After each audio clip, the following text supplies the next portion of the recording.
जी sir, बताएंगे पिछले कल जो प्रधानमंत्री नरेंद्र मोदी ने जो सौगात जम्मू कश्मीर को लोगों को दी है उसके बारे में कुछ बताएंगे।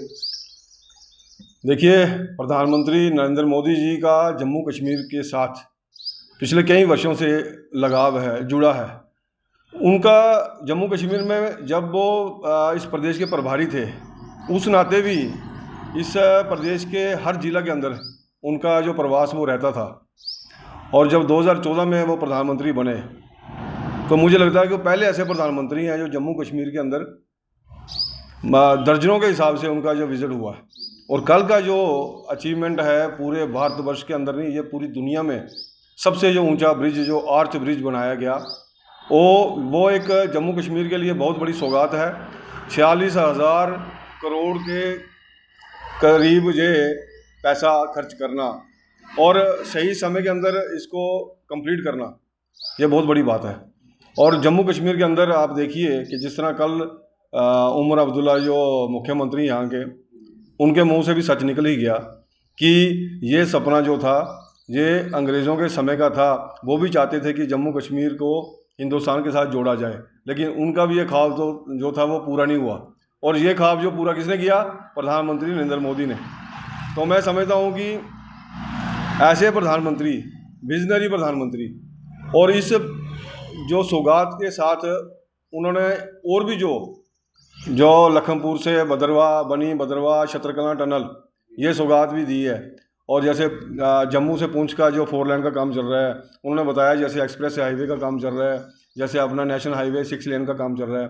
इस तरह से दर्जनों क्या सैकड़ों के हिसाब से जो स्कीम्स हैं जो जम्मू कश्मीर के अंदर लागू हैं और जिनका फ़ायदा आने वाले दिनों में आम पब्लिक को मिलेगा। किसी एक पार्टी, किसी एक व्यक्ति का नहीं है, ये पूरे जम्मू कश्मीर का है। और ख़ास करके कश्मीर जो मौसम ख़राब होने की वजह से डिस्कनेक्टेड था पूरे हिंदुस्तान के साथ, वो जुड़ नहीं सकते थे। उनका मेवा, उनका फल, जो वहाँ के लोग थे जो पढ़ने के इच्छुक थे, वो देश के साथ जुड़ नहीं सकते थे। इस रेल के जुड़ने से जो रेलवे प्रोजेक्ट पास हुआ, इसके साथ जो हमारा जो आना जाना, जो आदान प्रदान रहेगा जम्मू कश्मीर का, कश्मीर से कन्याकुमारी, सही महीने में तो कश्मीर से कन्याकुमारी जो अब विज़न है ये पूरा हुआ। और इसका लोगों के साथ एक टूरिज़्म इससे बढ़ेगा। और लास्ट जो कॉर्नर है उड़ी तक, आप देखिए बारामूला, कुपवाड़ा, वो एरिया के लोग जिन्होंने कभी ट्रेन देखी नहीं थी, पहली बार वो सपना उनका पूरा होगा, इस ट्रेन को देखेंगे। और लोगों को बहुत बड़ी सौगात है। और ख़ास करके पाकिस्तान को जो उन्होंने एक जवाब दिया कि 6 मई को, पिछले महीने जो हमने उनको सबक सिखाया था, और आज 6 जून को हम इसका उद्घाटन करके ये मैसेज देना चाहते हैं कि हम जो विकास है इसकी गति को कभी ढीला नहीं होने देंगे। ये इसकी गति जो है वो इसी गति से काम चलता रहेगा।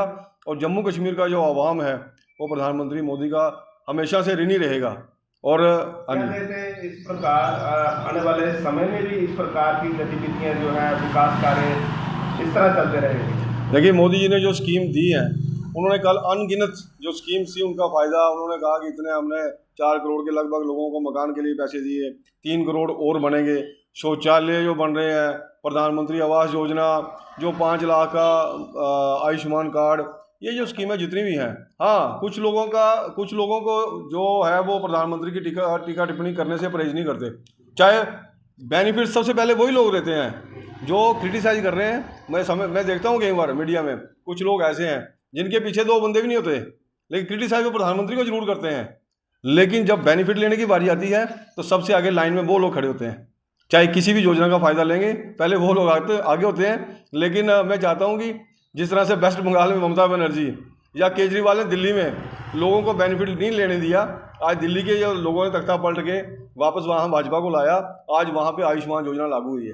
अपोजिशन का बार बार कहना कि बेरोजगारी जो है जम्मू के अंदर चरम सीमा के ऊपर है, इसके ऊपर भी रोक लगी। बिहार सबसे बड़ा, जो अगर देखिए तो जम्मू से कई गुना ज़्यादा है जो बिहार में बेरोजगारी है। और कई ऐसे प्रदेश हैं, अगर उससे कंपेयर किया जाए तो जम्मू कश्मीर में बेरोजगारी इतनी ज़्यादा नहीं है जितनी वहाँ पे है। लेकिन उसके बावजूद भी जितनी इंडस्ट्री यहाँ पे आ रही है, चाहे आप घाटी में देखिए, बागथली में देखिए, लोग हमारे पढ़े लिखे जो रोजगार चाहते हैं, जो युवा हैं, जो B.Tech है, M.Tech है, मैं उनसे भी कहूँगा कि गवर्नमेंट जॉब के अलावा प्राइवेट जॉब की तरफ भी आपने देखना चाहिए। और आपके पास अगर हुनर है, लोग यहाँ से जाके नोएडा में काम करते थे, अब इंडस्ट्री यहाँ पे आ रही है, लेकिन स्कीम्स भी आ रही हैं और गवर्नमेंट जॉब भी निकल रही हैं। पहली बार ऐसा हुआ कि जम्मू कश्मीर के अंदर सब इंस्पेक्टर की 1200 पोस्टें निकाली गई और 1200 लड़का भर्ती हुआ, पहली बार ऐसा हुआ। और उसके बाद 600 की पोस्ट और निकाली गई। क्या ये रोज़गार नहीं है? अभी आप देखो कुछ दिन पहले और किसी अलग अलग डिपार्टमेंट्स में जो जॉब निकल रही हैं, लेकिन एकदम से किसी को नौकरी नहीं मिलेगी। जो जैसा जैसा डिज़र्व करता है उसके मुताबिक उसको नौकरी मिलेगी। तो मेरा यही है कि प्रधानमंत्री की जो सौगात है ये आने वाले दिनों में जम्मू कश्मीर के लोगों को हिंदुस्तान के साथ जोड़ेगी।